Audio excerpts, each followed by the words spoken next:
former Jedi Knight. I'm no Star Wars encyclopedia, but even I can hear the frustrated cries from outraged forums saying that Ahsoka left the Jedi Order before officially becoming a Jedi Knight. Contradicting your own canon before a word of dialogue is spoken is quite impressive. This is actually a good sin. Well done, TVSins. You're off to a good start.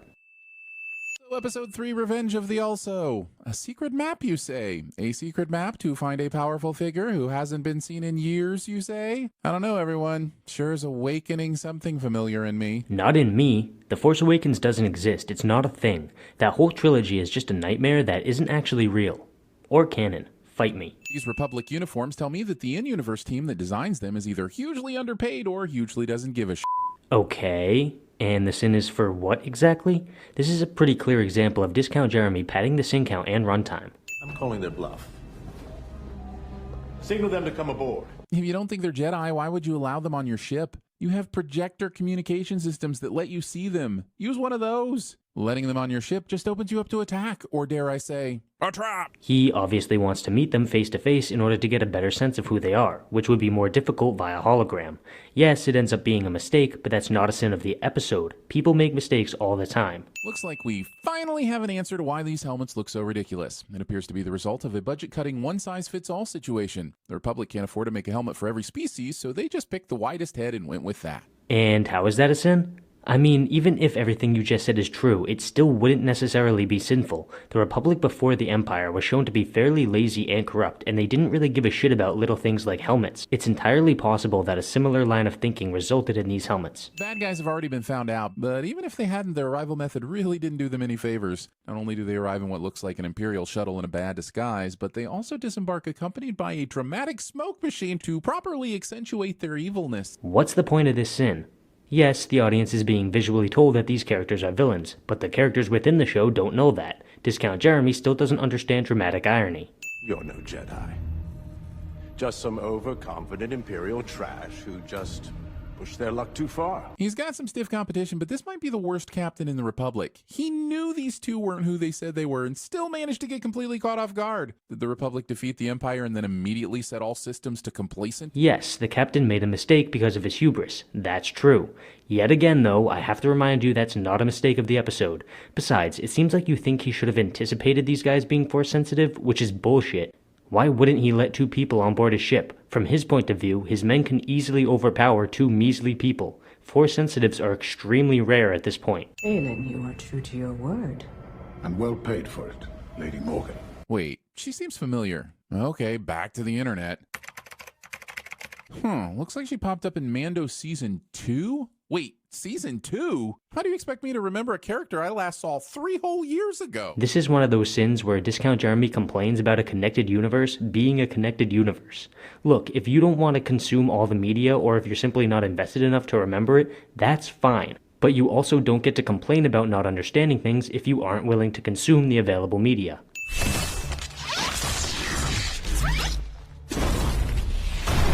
Okay, admittedly that was forcing badass, but I hope you didn't just land on the thing you came here to find. She didn't, so this sin should have been removed from the video. Also, Discount Jeremy sins something he likes, cliche. We all love a good archaeological puzzle, but I'm pretty sure Ahsoka Jones here is using the Force to figure this out. And forgive me if listening to vague voices in someone else's head isn't quite as exciting as an invisible bridge. Discount Jeremy complains about someone using the Force. Not to mention that someone is Ahsoka Tano. You. Also, Discount Jeremy makes a pop culture ref. Stealthy assassin droids with loud flappy capes. Who told you these guys are supposed to be stealthy? I love how you throw that word in to legitimize your point when that characteristic was never established. There sure are a lot of weapons out there that negate the advantages of lightsabers, aren't there? But why do we only ever see the bad guys using them? Why doesn't anyone in the Rebellion or New Republic use stuff like this? Especially when all you need to make your weapon lightsaber proof is some kind of crackling laser. First, lightsabers are very uncommon, so most people don't carry around melee weapons because they wouldn't have much use for them. Second, people who aren't Force sensitive still have an easier time killing Force sensitives with ranged weapons. Think about what you're saying here. Non-Force sensitive people should get into a lightsaber duel with a Jedi. Yeah, no. Alright, who set the self-destruct on these droids to Oppenheimer? I know there are 3 of them, but by Qui-Gon's beard, this is a huge-ass explosion. So big explosions are now sins? Because reasons? Seriously, why is this a sin? Also, Discount Jeremy makes a pop culture. Watch my back. That is the job of a Jedi Padawan learner, which I am not. So anyone can watch Ahsoka's back. It doesn't have to be a Padawan, but we're clearly more invested in trying to parent trap Ahsoka and Sabine. Obviously anyone could, but his point is that the best option would be a Padawan. Also, Discount Jeremy makes a pop. Location of the last missing Imperial Grand Admiral. That's not possible. Thrawn died at the Battle of Lothal. Believing this in a universe that brought back a bifurcated Darth Maul by giving him robo-legs. I love how he complains about her believing Thrawn is dead when she quickly gets convinced that he's not and decides to help Ahsoka. Thrawn survived. Does that mean Ezra? I hope so. So Elsbeth was buddies with Thrawn and somehow found out this map in a tomb would guide her to his location despite the rest of the galaxy believing he's dead? Okay, fine. Maybe she knows something we don't, but what does this have to do with their buddy Ezra still being alive? Also, who the is Ezra? Stop leaving me out. I already feel guilty for not watching all of Clone Wars and Rebels. You don't need to keep wailing on me with references I don't get. Yet again, Star Wars is a connected universe. If you don't want to watch everything, then you can't complain about not understanding things. The explanations to these things are available to you. These sins are like complaining how you don't know a simple math problem when you have a calculator in your pocket. This is not the first time you have proven to be clumsy. Lord Tyros, you know the price of failure. Nothing is certain, except our enemies believe that they know where to look. That's a very reassuring way of saying it doesn't matter that this nonsense is nonsense because the fact that our enemies believe it isn't nonsense means that it isn't nonsense. Ahsoka's point was that regardless of the validity of the enemy's beliefs, they need to counteract the enemy just in case. I know that sin was meant as a joke playing off of what Ahsoka said, but seeing as it wasn't funny, I felt the need to address the content instead. Sabine Wren.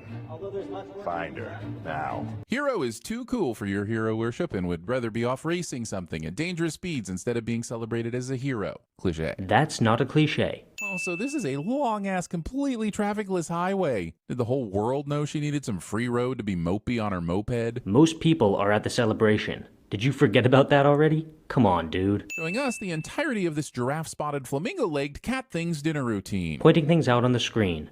Which is even worse because loth cats are adorable and I want one. I think I know how to find Ezra. ... If he's alive, right? You see, that part is really important, unless you enjoy being in the building false hope game. Yeah, that's kind of the whole point. They discuss this exact issue later. Why are you acting like they never bring this up? Where did you find this? In a world named Arcana. It was a stronghold for the witches of Dathomir. Arcana? Witches? This is where Star Wars confuses the canon out of me. Okay, maybe they're just reaching for the closest English translation, but it's so distracting when concepts that are embedded in Earth mythology somehow end up being used a long time ago in a galaxy supposedly far, far away. Arcana is an English word that means secrets or mysteries. Have you, by any chance, noticed the language that people in the Star Wars universe tend to speak? Yeah, English. Why do you have a problem with this now? Why didn't you complain about this in A New Hope? I mean, any movie or show that we make here on Earth obviously has to have elements from Earth, seeing as that's what we understand. Map stays here. Sabine ignores this request, but to be fair, Ahsoka didn't give her much reason not to. She could have said that a powerful ex-Jedi, his Padawan, and several assassin droids are chasing that map. Better yet, offer to go with her to wherever she needs to think more clearly so you can protect her. There are a million ways to solve this bullshit drama tension. But it's not bullshit. The issues you brought up here are exactly the point. This situation could have been handled better by Ahsoka, but she is letting their past get in the way of the present. That's not a mistake of the episode, it's a mistake of the character within the episode. In the last 500 years, I've only known one student who built a saber such as this. Isn't every lightsaber unique? I know the colors aren't, but the hilts are personal to the Jedi that construct them. So couldn't you say the same thing about every single lightsaber constructed ever? In some ways, yes, but there are also commonalities in material, design, and style between many lightsabers. While each individual hilt is unique, that doesn't mean they can't be similar. I don't understand why things have to be so difficult. Because TV and Hollywood execs think audiences will implode unless there's an inherent conflict to overcome between our heroes. All I'm saying is just try it once. If we do implode, then you can go right back to the formula. Promise. Conflict is one of many things that can make character relationships interesting to watch. In this context specifically, having conflict between Ahsoka and Sabine makes sense because of their past. Discount Jeremy is arguing that characters who have an uncomfortable and tense history should just be getting along perfectly fine. I can't even comprehend the stupidity of this sin. I bet your master found you difficult at times. Anakin never got to finish my training. Ooh, Oh, pick me, pick me. Skip.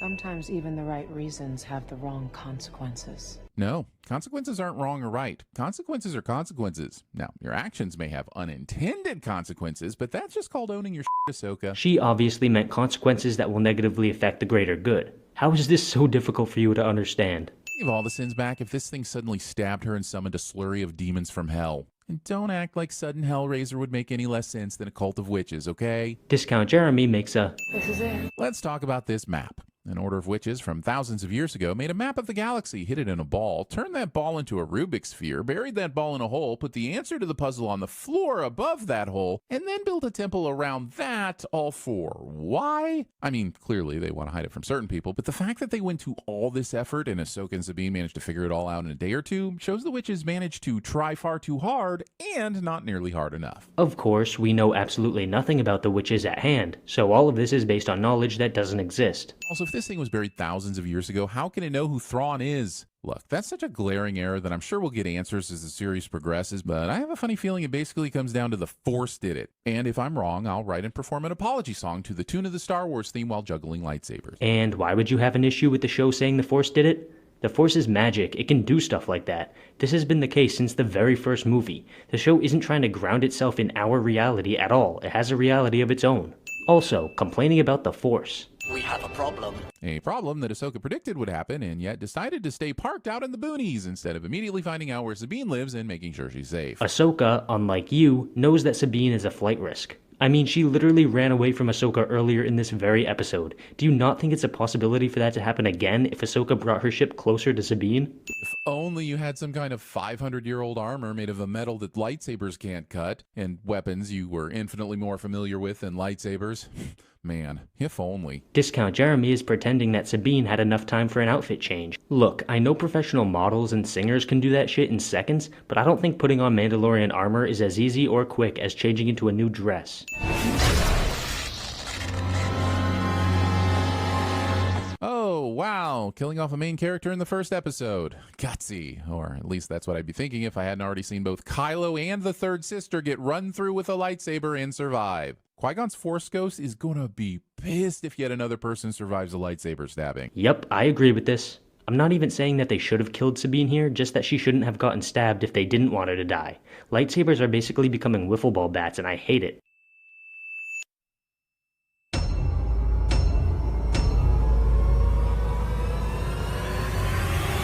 I can't read a map?